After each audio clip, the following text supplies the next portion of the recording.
Welcome to another deep dive. We're taking a look at some excerpts from Rebecca Campbell's book, Your Soul Had a Dream, Your Life Is It. This one seems like it could be pretty intense, even just from glancing through it. Yeah, kind of jumps right in, doesn't it? It does. I mean, right away, we're talking about birth and death and mystical experiences. What really stood out to you when you were reading through this? Well, the first thing that struck me, really, was how Campbell uses the structure of the book to mirror the transformative journey she describes. Oh, It's divided into three parts, and as you go through them, it's like you're delving deeper and deeper into the process of navigating change and healing, and ultimately embracing this idea of becoming a mystic. huh. That's so interesting. It's like the book itself is a guide leading us through these different stages. Yeah, it is. Even that intro quote by Asha Frost about the beauty that comes after life's deep dives, it kind of hints at this idea too. Right? She uses this term, liminal spaces. And these are places of transition and transformation. Have you ever felt like you were in one of those like in-between spaces, like you were on the cusp of something new, but not quite sure what it was? Oh, absolutely. Like when you're in between jobs or after a big breakup or even just like moving to a new city, there's this sense of uncertainty, but also a feeling of possibility. It's like the old way of life is gone, but the new one hasn't quite formed yet. Exactly. And that's what Campbell seems to be suggesting, Yeah. that those liminal spaces, those in-between moments, are where real transformation happens. Like the soil needs to be turned over before new seeds can be planted. I love that metaphor. It makes me think about one of the first big ideas that Campbell explores in the book, the power of birth and death as these like initiatory gateways. What are your thoughts on that? I mean, she doesn't shy away from the big universal experiences, does she? No, she doesn't. And what's fascinating is how she uses those universal experiences as a foundation for understanding personal transformation. It's like she's saying, look, we all go through the process of being born and dying. And in between those 2 points, we experience countless smaller cycles of death and rebirth. Yeah, it's so true. We're constantly letting go of old versions of ourselves, old beliefs, old ways of being. And that can be really painful at times, but it's also what allows us to grow and evolve. Exactly. And it seems like Campbell is suggesting we shouldn't be afraid of those cycles of death and rebirth. They're a natural part of life, and they're ultimately what lead us to greater wholeness. She even talks about this really intense mystical experience she had during a curtain chanting session where she encountered this figure she calls the Great Cosmic Mother and was shown the gates of life and death. It seems like that experience was a turning point for her. Wow, that's an amazing story. It really highlights how powerful those mystical experiences can be in shaping our understanding of life and death. Do you think Campbell is suggesting that everyone needs to have a similar mystical experience to truly embrace transformation? I don't think she's saying it's necessary. Um, but these experiences can be incredibly powerful catalysts for change. It's like a sudden shift in perspective, a glimpse behind the veil of everyday reality.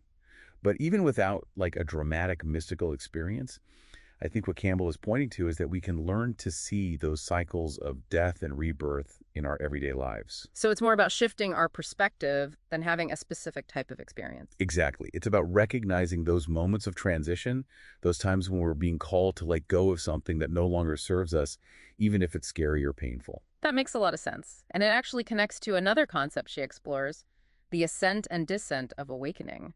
I found this idea really intriguing because it challenges the notion that spiritual growth is always a linear upward climb. Yes, it's so refreshing, isn't it? We often think of spiritual awakening as this blissful state of constant enlightenment, but Campbell acknowledges the other side of that. Have you ever heard of the term dark night of the soul? I have. It sounds intense, but I admit I don't fully understand what it means. It's a term that describes those periods of descent where we confront our shadow selves and process trauma and really integrate our souls more fully into our bodies. She even quotes Hazrat Inayat Khan, who says, "Awakening is not always light and love." Mm. It's a stark reminder that growth often involves confronting the less glamorous, even painful aspects of ourselves. Yeah, it's like saying that sometimes we need to go down into the darkness to truly find the light. Exactly. Yeah. And I think that's where Campbell's perspective on grief comes in. Oh, yes. She gets so personal in this part of the book, sharing her own experiences with grief, the death of friends, the end of a long-term relationship, even the miscarriage of a child. She doesn't shy away from the rawness of these experiences, does she? No, she doesn't. And Yeah. what strikes me is how she connects grief to a heightened sense of spirituality. It's like she's saying that by facing those raw, painful emotions, we somehow open ourselves up to a deeper reality. What do you think about that connection? It makes me think about those times when I've experienced profound loss. There's definitely a feeling of being cracked open, of being more sensitive and vulnerable, but there's also a strange sense of connection to something bigger than myself, like a deeper understanding of the fragility and preciousness of life, almost like a heightened awareness of what it means to be human. Yes, I think that's what Campbell is getting at. She's suggesting that grief can be a catalyst for spiritual growth, that by embracing the depths of our emotions, even the painful ones, we can paradoxically access a greater sense of aliveness. So it's not about avoiding or suppressing those difficult emotions, but rather about leaning into them and seeing what they can teach us. Exactly. And I think that idea of finding strength in vulnerability is key to Campbell's work. She seems to be guiding readers towards a more embodied spirituality, one that acknowledges the messiness and complexity of the human experience. Which is, of course, a lot messier and more complex than just that initial ascent into a blissful, awakened state. Right. And that's where this idea of aligning with our inner seasons comes in. Have you ever noticed how your energy and motivation ebb and flow throughout the year, almost like the changing seasons? Oh, absolutely. Sometimes I feel super productive and outgoing, like I could conquer the world, and other times I just want to curl up with a good book and hibernate. Exactly. And Campbell uses this beautiful analogy of the seasons to describe the different energies we experience within ourselves. Just as nature goes through cycles of spring, summer, autumn, and winter, we experience similar cycles within our own beings. So it's like our inner world is also a reflection of the natural world around us. Precisely. And she provides specific journaling prompts for each season to help readers connect with their own internal rhythms. For example, in the inner summer, she suggests asking yourself, what is rising within me? And what do I feel called to create? But when you find yourselves in your inner autumn, she suggests exploring what you might be holding on to out of fear and how you can transmute anger or rage into something productive. I love that. It reminds me of another recurring theme in Campbell's work, the importance of releasing the past and embracing the unknown. It definitely ties in. She seems to be emphasizing this process of letting go, shedding old identities, beliefs, and patterns that no longer serve us in order to make space for something new to emerge. It's like she's saying we need to let go of the old leaves to allow new growth to come through. And it can be scary to let go, right? It can feel like we're stepping into a void, an unknown territory. Absolutely. But remember that quote from the book, something like, release the petals of the past, surrender to the fertile void of becoming. She uses such evocative language to describe this process. That's beautiful. It speaks to this idea of trusting the process of transformation even when we don't know what's on the other side. It's about having faith that something beautiful can emerge from the compost heap of our old selves. And I think that's a perfect segue into the next big concept Campbell explores, healing the mother line. Are you familiar with the idea of ancestral patterns? I am. It's fascinating, but I admit I'm not sure I fully grasp how it works. Well, Campbell talks about how we inherit not only physical traits from our ancestors, but also emotional patterns and even traumas. And she focuses specifically on the mother line, suggesting that these patterns are passed down through the female lineage. And she even brings in some science to support this idea, right? Something about how each egg a woman carries was actually formed in her grandmother's womb. So there's this deep cellular connection across generations. Exactly. And she takes it even further, suggesting that by healing our own trauma, we can actually create a ripple effect that extends back through generations, almost like we're healing our ancestors as we heal ourselves. That's a pretty powerful idea. Yeah. It makes me think about all the women who came before me, all the strength and resilience they must have had to endure the challenges of their times. And it also makes me wonder about the pain they might have carried, the wounds that might have been passed down through generations. I think that's one of the beautiful things about this concept. It connects us to a lineage that extends far beyond our individual lives, and it suggests that our personal healing journey has a collective impact. It's not just about us. It's about healing the wounds of the past and creating a more whole and healed future for generations to come. It makes me wonder, too, about those things we might be carrying that we're not even aware of. If we're inheriting these ancestral patterns, how do we even begin to identify them, let alone heal them? That's a great question, and it's something Campbell explores in depth in the book. But I think one of the first steps is simply becoming aware of the possibility, acknowledging that these patterns exist and that they might be influencing our lives in ways we don't even realize. And that awareness could be a powerful catalyst for change in itself. It's like saying, okay, I'm not just a product of my own experiences, I'm also carrying the legacy of my ancestors. That's a lot to unpack. It is. And it leads us to another fascinating aspect of Campbell's work, Her perspective on anger and rage is pretty different from the traditional view that anger is something negative that needs to be suppressed. What did you make of that part of the book? It definitely caught my attention. She reframes anger not as something bad, but as this potent energy that can actually be channeled for positive change. It's a far cry from the anger is bad, stuff it down message that many of us grew up with. It made me think about all the times I've tried to suppress my anger only to have it explode later in unhealthy ways. Right. And Campbell uses a great anecdote about her husband to illustrate this point. He expressed his anger in a way that surprised her, and a friend pointed out that maybe it was actually repressed passion that was coming out. It's a reminder that sometimes expressing our anger in a healthy way can be a sign of authenticity and even vulnerability. I like that reframing. It makes anger seem less like a dangerous monster and more like a powerful force that needs to be understood and directed. Exactly. And what's thought-provoking is the idea that anger can actually be a sign of life force and passion. It invites us to explore how we can channel that energy constructively rather than letting it control us or turn inward in destructive ways. It's like anger is a signal that something needs to change, that we're not aligned with our truth or our values. And rather than ignoring that signal or trying to silence it, we can learn to listen to it and see what it's trying to tell us. I think that's a great way to put it. And it's interesting how Campbell connects this idea of channeling powerful emotions to the importance of reconnecting with the sacred in nature. She shares her own experiences with herbalism and how working with plants opened up a deeper connection with her ancestry and the spirit of life. That resonates with me. I've always felt more grounded and peaceful when I'm in nature. It's like the chaos of the world fades away and I can connect with something deeper and more ancient. It's a powerful reminder that the sacred isn't just found in formal spiritual practices or far-off retreats. It's all around us, in the everyday beauty of the natural world.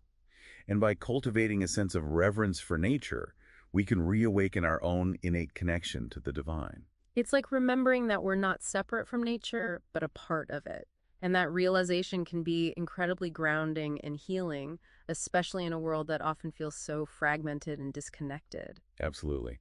And I think that brings us to the heart of Campbell's work, mystical experiences and awakening the mystical heart. What were your thoughts on that part of the book? It's where she really dives deep into the world of mysticism and explores what it means to be a mystic in the modern world.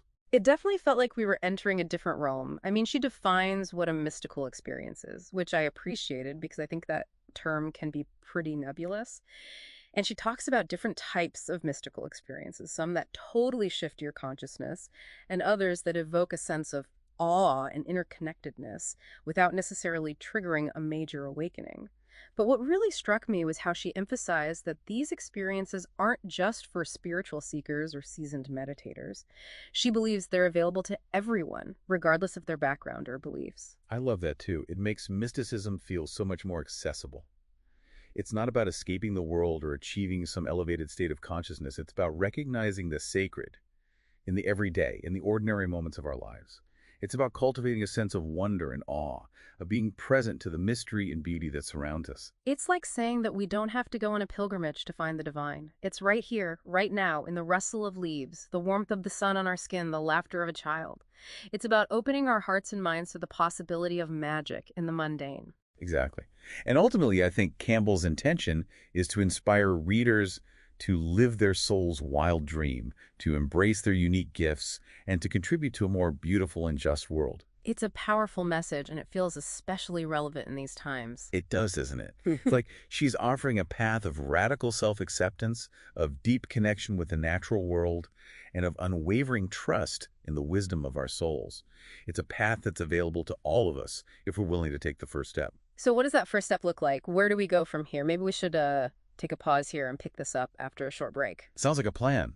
There's a lot to unpack here, and I'm curious to hear what resonates most with you and what you think all this means for our listener. Me too. We'll be right back after a quick break. Welcome back. Right before the break, we were talking about how Campbell wants us to embrace a more mystical way of being in the world, one that's rooted in connection to ourselves and the natural world.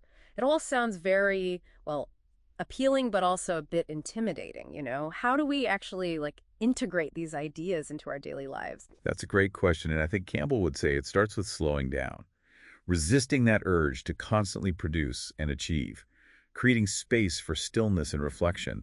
She even calls it a revolutionary act in our fast-paced world. Slowing down as a revolutionary act, that's an interesting way to put it. What does that look like in practice? Well, it could be as simple as carving out a few minutes each day just to sit in silence, connect with your breath, and tune into the whispers of your soul. Or maybe it's spending time in nature, noticing the subtle shifts in the seasons, and allowing yourself to be present to the beauty and wonder that surrounds you. Stepping off the treadmill of busyness and reconnecting with a slower, more sustainable pace that honors the rhythms of our souls and the rhythms of the earth. It's like we've become so addicted to the dopamine hits of productivity and achievement that we've forgotten how to simply be. Exactly. And Campbell challenges us to examine our relationship with creativity as well. She encourages us to distinguish between creating from a place of soul-inspired flow and producing from a place of pressure and external validation. She uses this image of the mystic versus the machine. The mystic being someone who creates from a place of deep inner connection, while the machine churns out products without a soul or heart. It's a powerful reminder to check in with our motivations to make sure that our creative endeavors are truly nourishing our souls and not just adding to the noise of the world.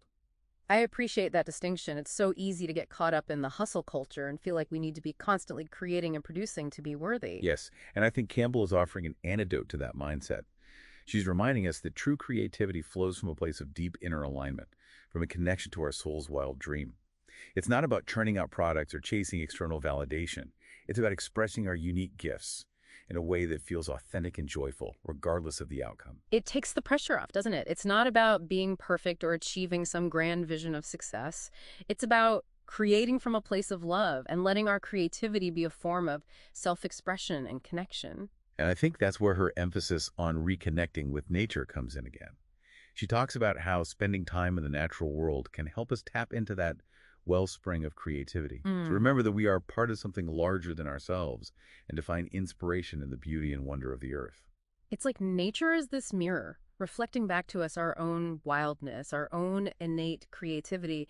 And she shares so many stories about her own experiences with herbalism and foraging and simply spending time in nature. Those practices were really transformative for her. They were, and she even talks about how she initially approached herbalism in a very disconnected way, sourcing nettle leaf online rather than connecting with the actual plant, like she was trying to consume spirituality in this prepackaged, commodified form rather than experiencing the raw, visceral essence of it.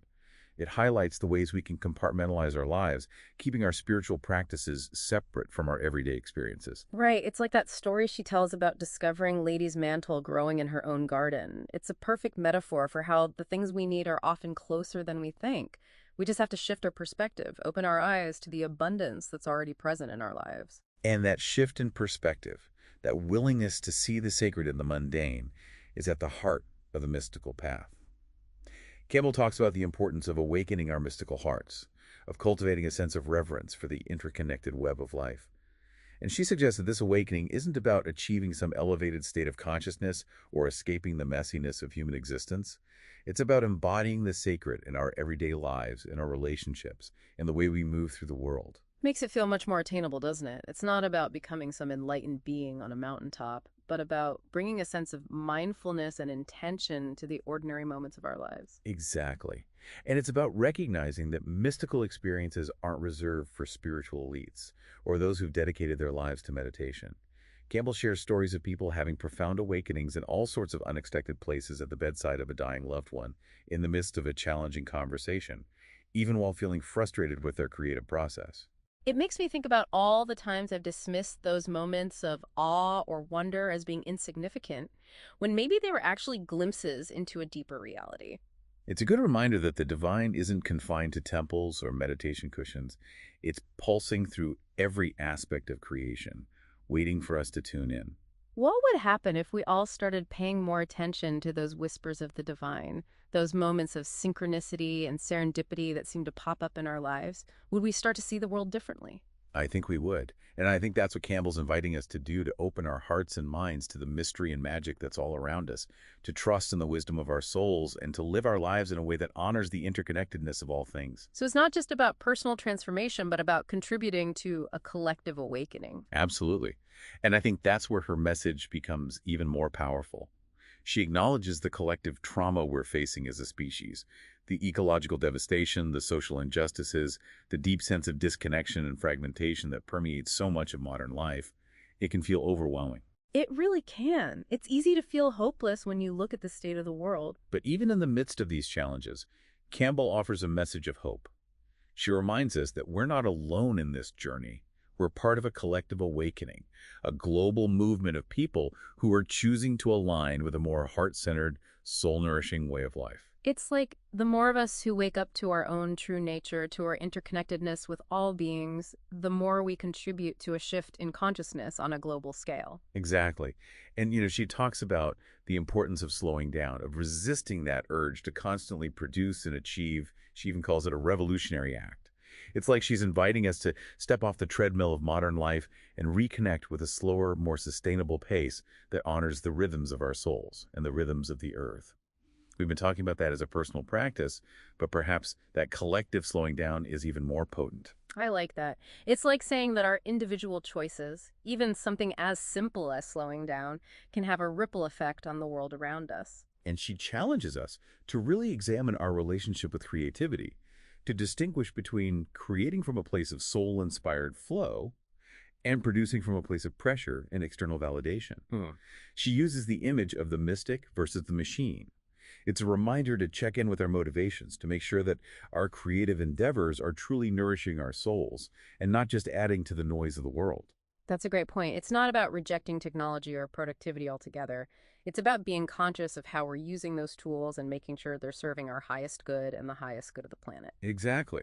And ultimately, she seems to be suggesting that by aligning with our soul's wild dream, by embracing our creativity, by slowing down and reconnecting with nature, we can each play our part in healing ourselves, healing our communities, and healing the earth. It's a powerful vision, isn't it? And she uses this term, imaginal selves, these individuals who embody a new way of being, who carry within them the seeds of a more awakened and interconnected world. It's like she's saying that each of us has the potential to be a catalyst for change, to inspire others simply by living our truth and shining our light. And she reminds us that this journey isn't always easy. There will be times of challenge, times of grief, times when we feel lost and uncertain. But even in those moments, we can trust that we're being guided, that we're part of something larger than ourselves. It's like she's inviting us to have faith in the process, to surrender to the mystery, to trust that even when we can't see the path ahead, we're being led exactly where we need to go. And that's a message that feels incredibly reassuring, doesn't it? Yeah. Especially in a world that often feels chaotic and unpredictable.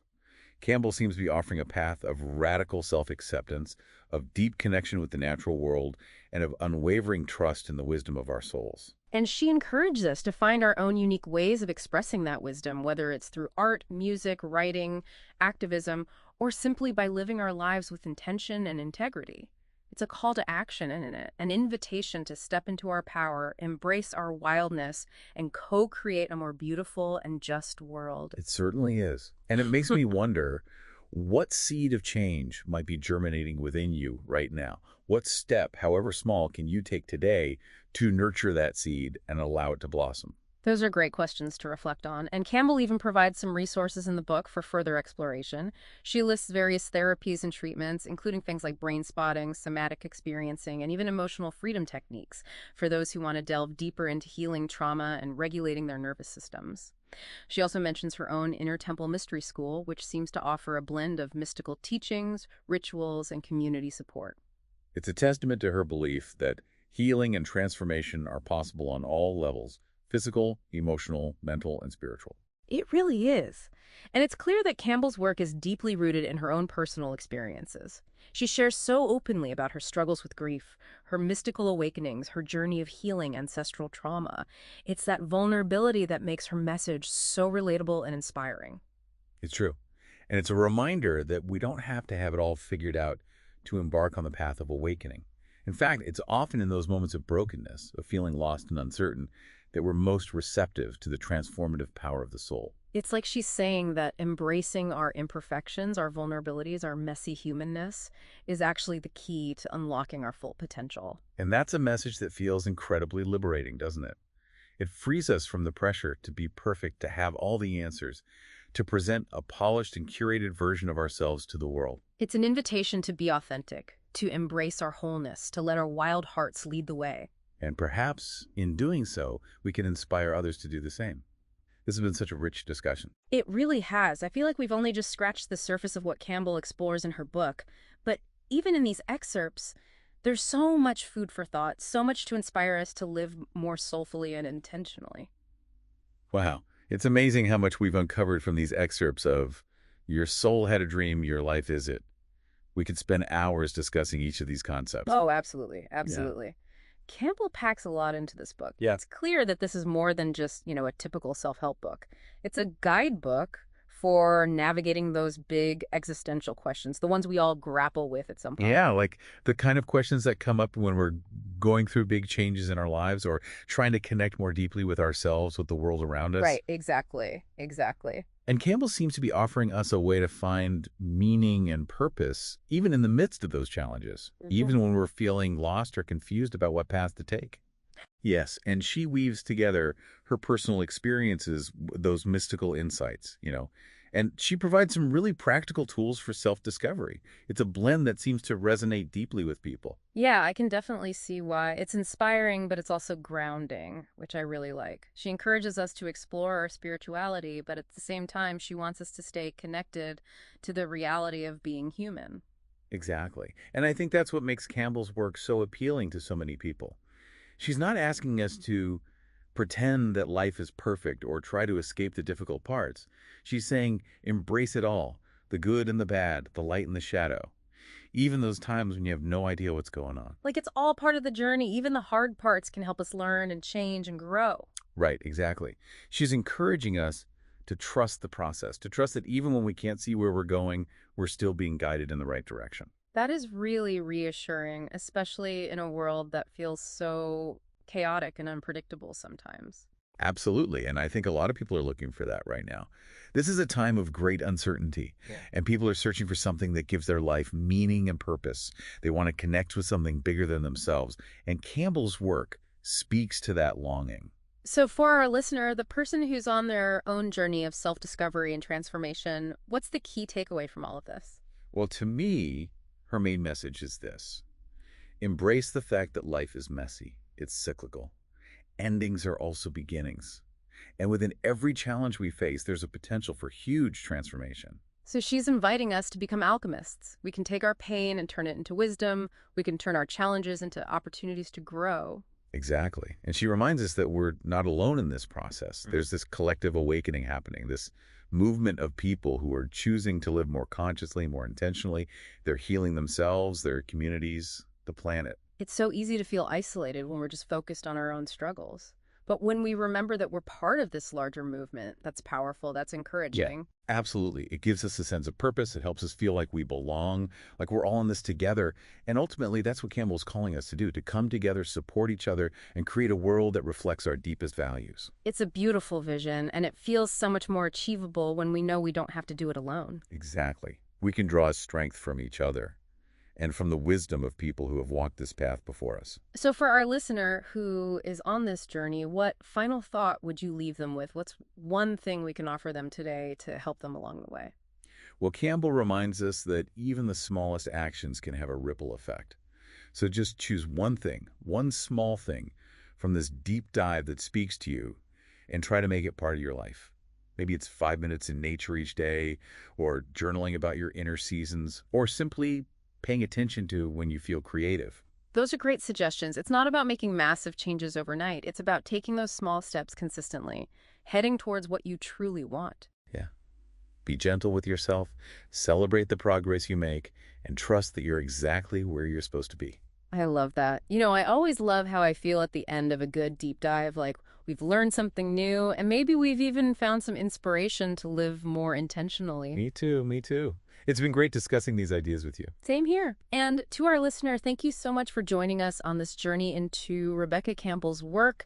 I hope we've given you some food for thought, something to inspire you on your own path. Until next time, keep exploring, keep asking questions, and keep dreaming.